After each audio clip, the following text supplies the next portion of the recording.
तेरी बहू तो जॉब करती है। कहाँ जा रही हो बहू? मम्मी जी मैं आकर बताती हूँ। अरे बता कर तो जा। रोशनी दौड़ती भागती अपना बैग उठाया और जल्दी से गाड़ी निकालती है।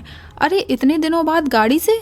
बस मैं आती हूँ कहकर रोशनी बिना बताए घर से चली जाती है। रोशनी के घर में रोशनी, उसके सास ससुर और पति अनमोल रहते हैं, जो अक्सर ही अपने काम से घर से बाहर रहते हैं। रोशनी की एक ही नंद है जो कि बड़ी है और उनकी शादी हो चुकी है। रोशनी की शादी को 2 साल हो गए हैं। रोशनी अपने परिवार के साथ बहुत खुश है। उसके सास ससुर अधिक उम्र के हैं। ससुर राजेश जी रिटायर और स्वस्थ हैं, पर सासू माँ सुमित्रा जी को दिल की बीमारी है। 4 घंटे बाद रोशनी घर लौटी। उसके ससुर उसके साथ थे, जो कि बुरी तरह से घायल थे। माथे पर पट्टी बंधी हुई थी, हाथ में फ्रैक्चर हो गया था। सुमित्रा जी अपने पति की ऐसी हालत देखकर बिल्कुल घबरा गईं। अरे आपको यह सब क्या हुआ? कैसे हुआ? कब हुआ? बदवास वह एक के बाद एक प्रश्न करती जा रही थीं। अरे मम्मी जी अब सब ठीक है, आप घबराएं नहीं, आप बैठ जाएं, सब बढ़िया है, रोशनी ने उनको समझाते हुए बोला। राकेश जी भी बोले, मैं बिल्कुल ठीक हूँ, बस यह हेयर लाइन फ्रैक्चर है जो कि जल्दी ही ठीक हो जाएगा। सिर पर थोड़ी गहरी चोट है, कुछ टाँके आए हैं जो कुछ दिनों में कट जाएंगे, राकेश जी ने सुमित्रा जी को बोला। सुमित्रा जी घबराहट के मारे रोने लगीं, फिर बोली, अरे पर यह सब कैसे हो गया? मुझे तो किसी ने कुछ बताया ही नहीं। रोशनी जल्दी से पानी लेकर आई और वह अपने सास ससुर को पानी देते हुए बोली, इसीलिए मम्मी जी मैं आपको कुछ भी नहीं बता कर गई थी क्योंकि आप घबरा जाती। फिर रोशनी ने बताया, मुझे एक अजनबी व्यक्ति का फ़ोन आया जो कि पापा जी के मोबाइल से कर रहा था और कह रहा था कि सड़क पर इनका एक्सीडेंट हो गया है। उन्होंने यह नंबर दिया है आपसे बात करने को, तो मैं आपको फ़ोन कर रहा हूँ मम्मी जी, इसलिए मैंने बिना बताए आपको मैं चली गई। यदि मैं आपको बताती तो आप घबराती रहती। घबरा तो मैं भी गई थी, लेकिन मुझे तो हिम्मत रखनी थी ना। वैसे भी अनमोल शहर में नहीं है। सुमित्रा अपनी प्यारी बहू रोशनी की बातें सुन बहुत ही गर्व महसूस कर रही थी। उन्होंने कुछ सोचते हुए लंबी सांस भरते हुए कहा, अच्छा है तूने साल भर पहले ड्राइविंग सीख ली थी, देख काम आ ही गई। हाँ माँ जी, कुछ दिनों से मुझे गाड़ी चलाने से मुझे कॉन्फिडेंस भी आ गया था और पापा जी का एक्सीडेंट वीरान जगह हुआ था, वहाँ पर आने जाने के ज़्यादा साधन नहीं दिख रहे थे।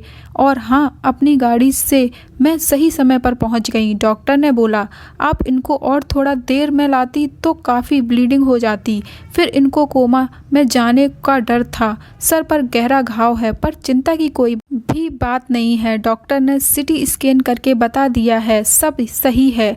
रोशनी ने हंस के समझाते हुए अपनी सासू माँ को बताया।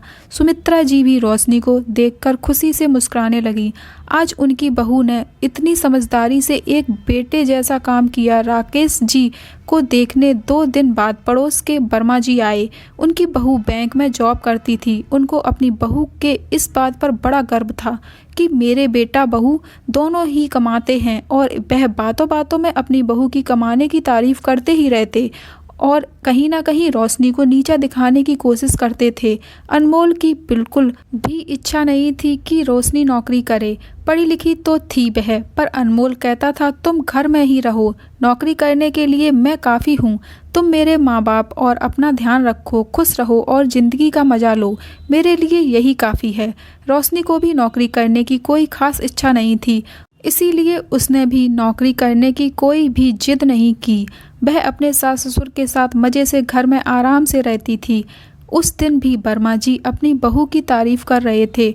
उनकी बातों से अब रोशनी थोड़ी हर्ट होती थी।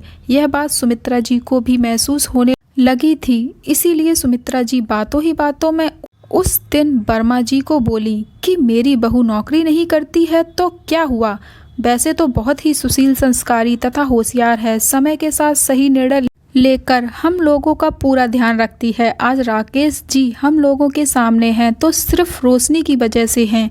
डॉक्टर ने बताया कि यदि थोड़ी देर और हो जाती तो राकेश जी का बचना मुश्किल था, वह कोमा में भी जा सकते थे। और रोशनी नौकरी नहीं करती, उसमें उसकी और अनमोल दोनों की ही इच्छा है। ज़रूरी नहीं है कि घर में सभी लोग नौकरी करें। राकेश जी की इतनी अच्छी पेंशन आती है, साथ ही मेरा बेटा भी इतना अच्छी नौकरी में है, गांव में हमारी इतनी प्रॉपर्टी भी है, तो हमें नहीं लगता कि रोशनी को नौकरी करना ज़रूरी है।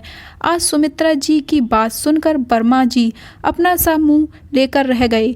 सबके सामने सुमित्रा जी के मुंह से अपनी बड़ाई सुन रोशनी अंदर ही अंदर बहुत ही खुश और गौरवान्वित महसूस कर रही थी। उसे लग रहा था मेरे परिवार वाले मुझसे खुश हैं तो मुझे और कुछ नहीं चाहिए। दोस्तों, आज समाज का प्रचलन हो गया है कि जो लोग नौकरी करते हैं लोग उनको ऊंचा दर्जा देते हैं, पर ये मन की इच्छा और पति पत्नी का मिलकर लिया गया फैसला होता है। यदि किसी महिला की इच्छा नहीं है तो नौकरी करना ज़रूरी भी नहीं। यह कहानी आपको कैसी लगी और इसी प्रकार की कहानियों को सुनने के लिए मेरे चैनल को सब्सक्राइब, लाइक एंड कमेंट करें। Thank you for watching.